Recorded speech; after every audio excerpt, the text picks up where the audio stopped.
Alright everyone, now it's time to talk about generational struggle, specifically the story of Gen Z. Now I deviate wildly from, I think, most commentators in not giving a fucking shit about the fact that Gen Z voted overwhelmingly Democrat in the midterms.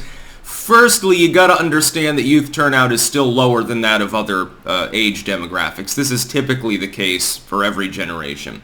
Secondly, the youngest generation, it tends to vote more liberal, historically speaking, in the sense of the U.S. politics, because it's just sort of a thing. Can I please remind all of the older commentators, myself included, I gotta remind myself, I'll get Biden brain at some point, of what it's like to be a younger voter. Like the first time I was eligible to vote, for example, was in 2008.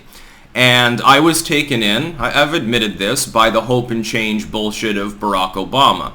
You can't really blame me for having done so because, I mean, look at what period we had just gone through. George W. Bush had wrecked the economy. Towards the end, of course, it was in tailspin. You have rampant problems with the economy in general. You've got wars going on. Shitty response to Katrina. You've got attacks on free expression. You've got constant attempts to regulate the internet, etc., etc. Also, of course, at the time, gay marriage was not a settled issue.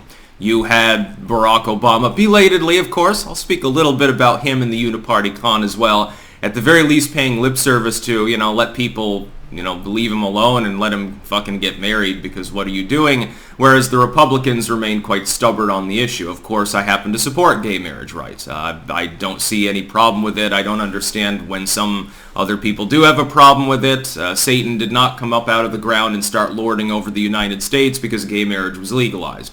This was a boogeyman tale. I would remind you that our best moment since first-term Ronald Reagan was post-gay marriage and involved Donald Trump, who at the very least said he didn't give a fuck about it back in the 1990s. So just to be clear, you can't really ascribe our present problems to that particular thing.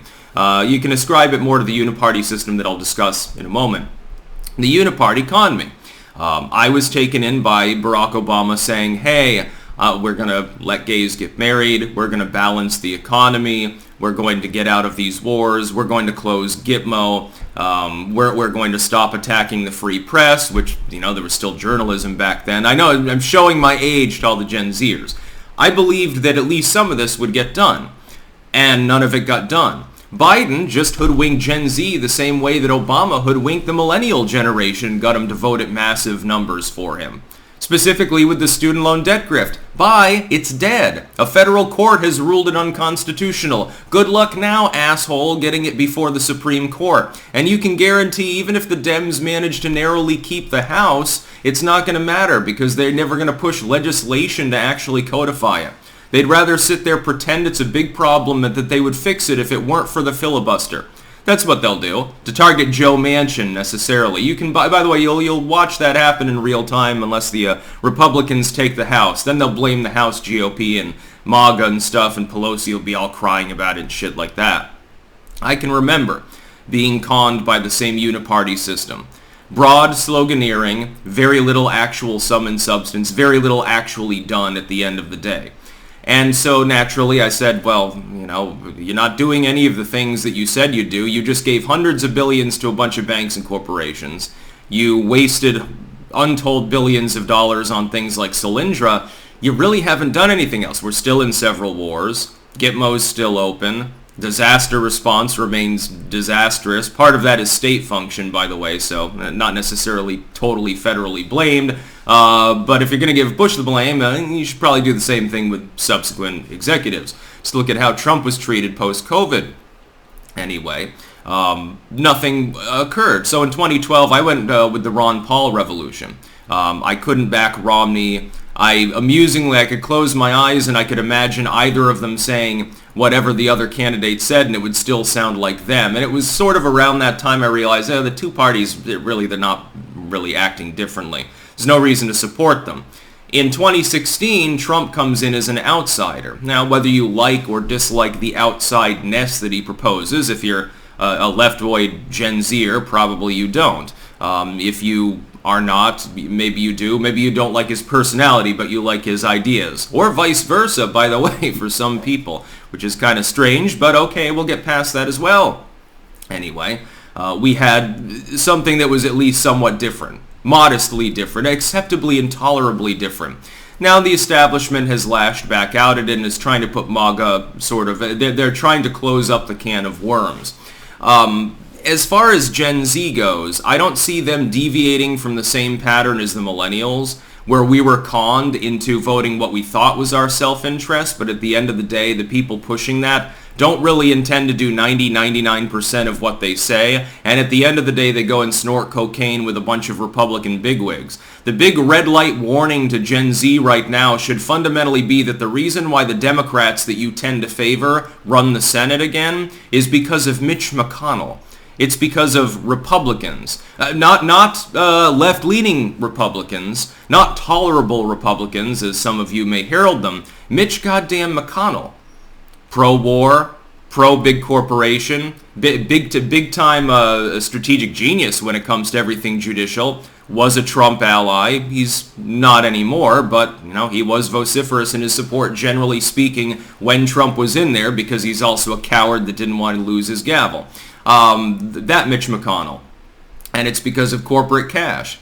It's because a bunch of millionaires and billionaires dumped funding into races and McConnell helped misappropriate it on purpose, because he would rather reign in hell he'd rather reign in hell than serve in heaven.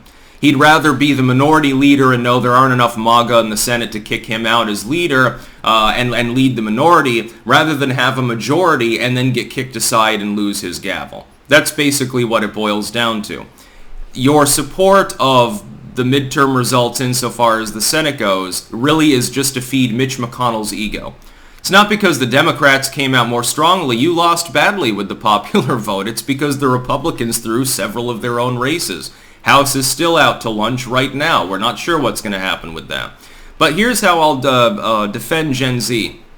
When people call them cringe, yeah, no, they're younger folks. They're going to do cringy things. Who cares? You'll remember there was an awful lot of dancing and cringy shit on YouTube back in the 2000s. It was mainly millennials and younger Gen X making it.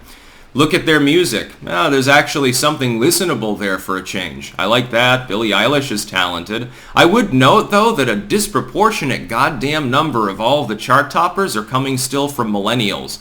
It's like, other than Billie Eilish and a couple of other and some mumble rappers, Gen Z hasn't developed its own musical style yet. You might want to get on that and not be left behind. I also feel sympathy for Generation Z, much as I do for my fellow millennials. Second generation in a row being deprived of the rungs of any semblance of socioeconomic power, naturally they're going to tend to lean more left now, aren't they? I would point out one final thing. It has nothing to do with Gen Z. It has to do with voting demographics. If you look at this last election, the Dems only held this age demographic, like the young-ish but no longer truly young demographic, the late 20s to late 30s demographic, by 2 points. Oh boy, is that not catastrophic? The only people that you lead handily with are the least likely to turn out to vote unless you literally whip them into a goddamn frenzy. Good luck doing that in a national election that will probably involve Joe Biden at least attempting to maintain his slot. His support among the young, not necessarily very high. I guess maybe they are rooting for Trump after all. There'll be something exciting in the race to actually get people out to vote. Suppose it's a one silver lining for the Dems if he runs. So yeah, I'm not going to... this is basically spurred on by Kevin Sorbo. Now, I like him. He's Hercules. He's a cool dude. But he's talking about how high turnout among Gen Z is a terrible thing. No. What you should be asking is why wasn't turnout higher among other generations? Turnout should be 100%. Let's really have a representative system that's literally representing everyone because everyone's voting. By the way, if the margins were higher, you could get a viable third party sort of option going.